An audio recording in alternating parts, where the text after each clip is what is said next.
Assalamualaikum warahmatullahi wabarakatuh. Perkenalkan, nama saya Adis Valiana Anjani dengan NPM 18111902114 dari Pendidikan Fisika, Fakultas Tarbiyah dan Keguruan, kelompok 131 PPL UIN Raden Intan Lampung.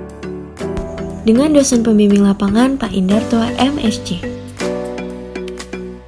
Hai, apa kabar semuanya? Kali ini kita akan membahas materi fisika yang berjudul suhu dan kalor. Tolong perhatikan ya.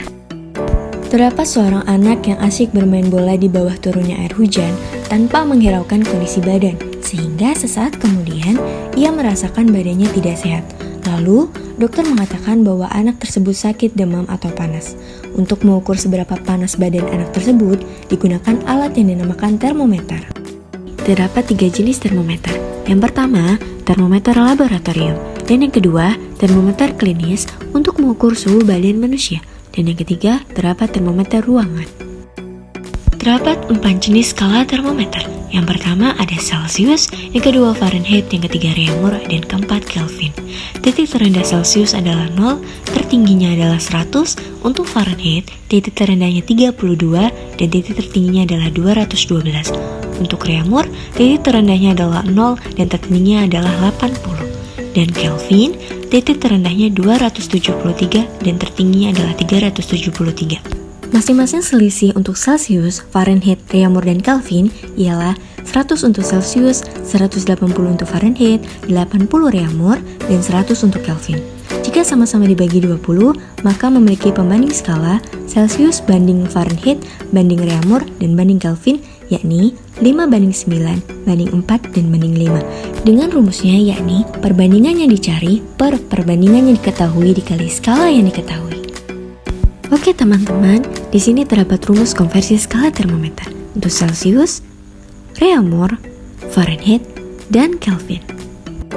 Sebuah kalor akan mempengaruhi suatu benda atau temperatur benda tersebut, sehingga pengaruh kalor terhadap suatu zat ialah yang pertama ada suhu, yang kedua ukuran, dan yang ketiga wujud. Jika suatu benda diberikan kalor atau menyerap kalor, maka semakin tinggi suhu benda tersebut, dan sebaliknya. Dan jika suatu benda melepas kalor, maka semakin rendah suhu benda tersebut. Terdapat peristiwa di atas, gelas yang berisikan kopi panas diberikan beberapa bongkahan es batu. Sesaat kemudian, kopi tersebut menjadi hangat. Mengapa proses itu terjadi? Hal itu terjadi dikarenakan terdapat proses pelepasan kalor terhadap kopi panas yang diberikan es batu. Apakah kalian ingat pengertian suhu?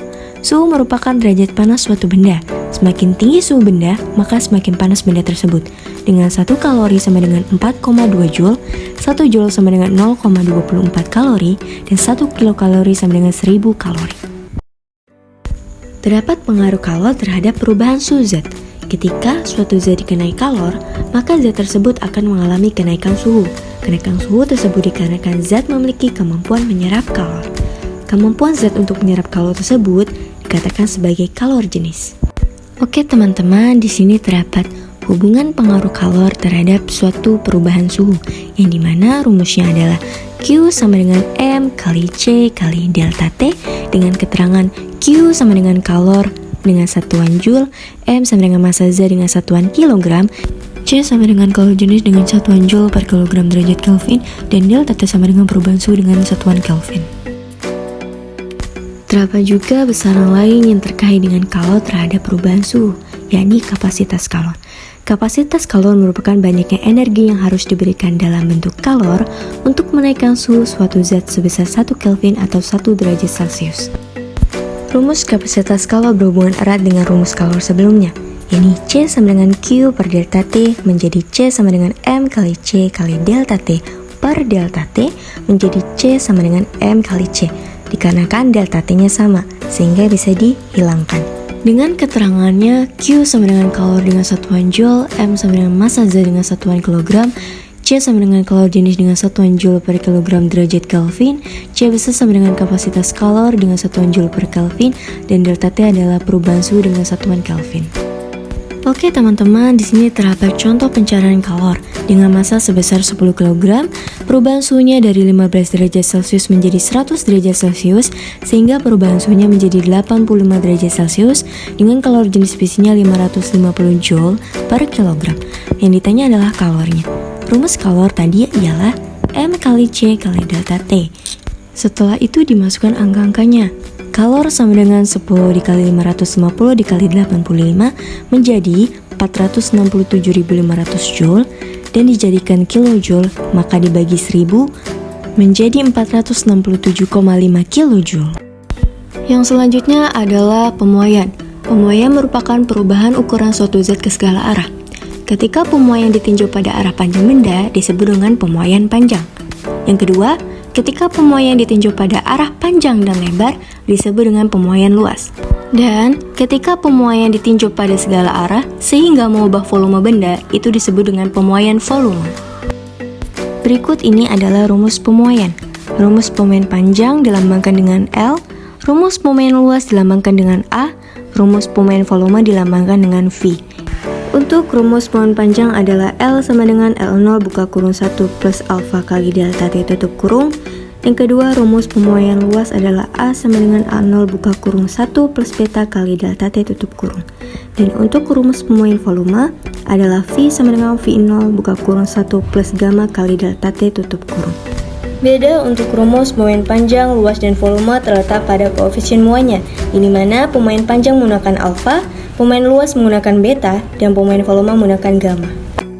Selanjutnya adalah pengaruh kalor terhadap perubahan wujud zat, yang dimana wujud zat dibagi menjadi 3, yakni zat padat, zat cair, dan zat gas. Inilah yang terjadi jika ada perubahan wujud zat dipengaruhi oleh kalor. Yang pertama ada melebur, yang kedua ada membeku, yang ketiga ada menguap, yang keempat ada mengembun, yang kelima ada menyublim, dan yang keenam ada mengkristal. Terlihat dari diagram bahwasanya melebur adalah perubahan wujud zat dari padat menjadi cair. Yang kedua membeku, perubahan wujud zat dari cair menjadi padat. Untuk menguap, perubahan wujud dari cair menjadi gas. Untuk mengembun, perubahan wujud zat dari gas menjadi cair. Untuk menyublim, perubahan wujud zat dari padat menjadi gas. Dan untuk mengkristal, perubahan langsung dari gas ke padat. Terlihat pada diagram bahwasanya tanda panah berwarna hijau menandakan adanya penerimaan kalor, sedangkan tanda panah berwarna merah menandakan adanya pelepasan kalor. Terdapat besaran perubahan wujud zat akibat kalor yang disebut dengan kalor laten. Pengertian dari kalor laten adalah kalor yang diberikan atau dilepaskan oleh suatu zat yang hanya berdampak pada perubahan wujud zat tanpa mengubah suhu zat tersebut. Kalor laten dibagi menjadi dua, yakni kalor laten lebur dan kalor laten beku. Untuk kalor laten lebur merupakan suatu perubahan suhu zat sebesar 1 kg zat padat ke cair, sedangkan kalor laten beku merupakan suatu perubahan wujud zat 1 kg zat cair ke padat. Teman-teman, di sini terdapat rumus kalor laten. Tahukah kalian rumus kalor laten? Rumus kalor laten berasal dari LF sama dengan Q per M. Jika dicari kalornya, maka Q sama dengan M dikali LF. Dengan keterangan, Q sama dengan kalor dengan satuan Joule, M sama dengan massa zat dengan satuan kilogram, LF sama dengan kalor lebur dengan satuan Joule per kilogram. Kalian tahu nggak sih pencetus asas Black pada materi kalor? Betul sekali, namanya Joseph Black. Merumuskan tentang perilaku alam terkait pencampuran dua zat yang memiliki suhu berbeda yang kemudian dikenal sebagai asas Black. Asas Black memiliki syarat. Yang pertama, jika dua benda yang berbeda suhunya dicampurkan, benda yang panas akan memberi kalor pada benda yang dingin sehingga suhu akhirnya sama.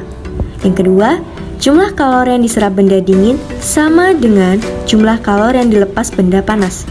Dan yang ketiga, benda yang didinginkan melepas kalor yang sama besar dengan kalor yang diserap bila dipanaskan. Asas Black juga memiliki rumus, yakni Q lepas sama dengan Q terima. Jika dijabarkan menjadi Q1 sama dengan Q2. Indeks 1 untuk Q lepas, indeks 2 untuk terima. Yang dimana Q1 jika dijabarkan M1 kali C1 kali delta T1 sama dengan M2 kali C2 kali delta T2. Untuk delta T1 bagian Q lepas, T1 dikurang T aksen, di mana T1-nya adalah temperatur benda dengan suhu yang lebih tinggi. Untuk T aksennya merupakan suhu akhir pencampuran kedua benda. Sedangkan untuk Q terima, T aksennya merupakan suhu akhir pencampuran kedua benda dan T2-nya merupakan perubahan suhu benda dengan suhu lebih rendah. Sehingga Q lepas menjadi M1 C1 buka kurung T1 dikurang T aksen tutup kurung, dan Q terimanya menjadi M2 C2 buka kurung T aksen min T2 tutup kurung. Poin terakhir terhadap materi kalor adalah perpindahan kalor. Perpindahan kalor dibagi menjadi 3, yakni konduksi, konveksi, dan radiasi. Masih ingatkah kalian pengertian konduksi? Konduksi merupakan proses perpindahan kalor tanpa perpindahan partikel mediumnya dengan rumus H sama dengan Q per T. Jika dijabarkan lagi menjadi H sama dengan K dikali A delta T per L dengan keterangan di atas sebagai berikut.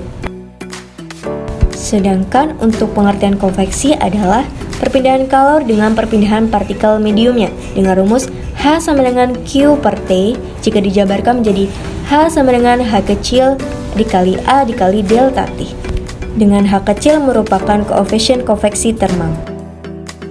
Perpindahan kalor yang terakhir adalah radiasi, yang merupakan perpindahan kalor dengan cara memancar tanpa memerlukan medium, dengan rumus H sama dengan Q per T jika dijabarkan menjadi H sama dengan E tau AT pangkat 4 dengan keterangan di atas.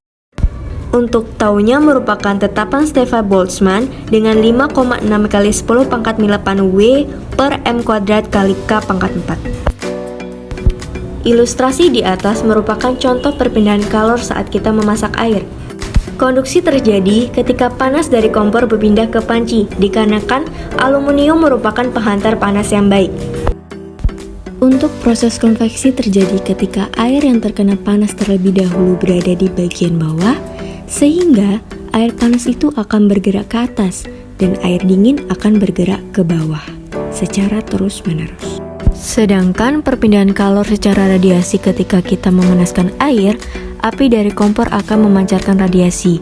Benda yang ada di dekat kompor, termasuk tubuh kita akan merasa hangat tanpa menyentuh panci tersebut. Sekian materi yang dapat saya sampaikan, semoga bermanfaat. Sekian, terima kasih. Wassalamualaikum warahmatullahi wabarakatuh.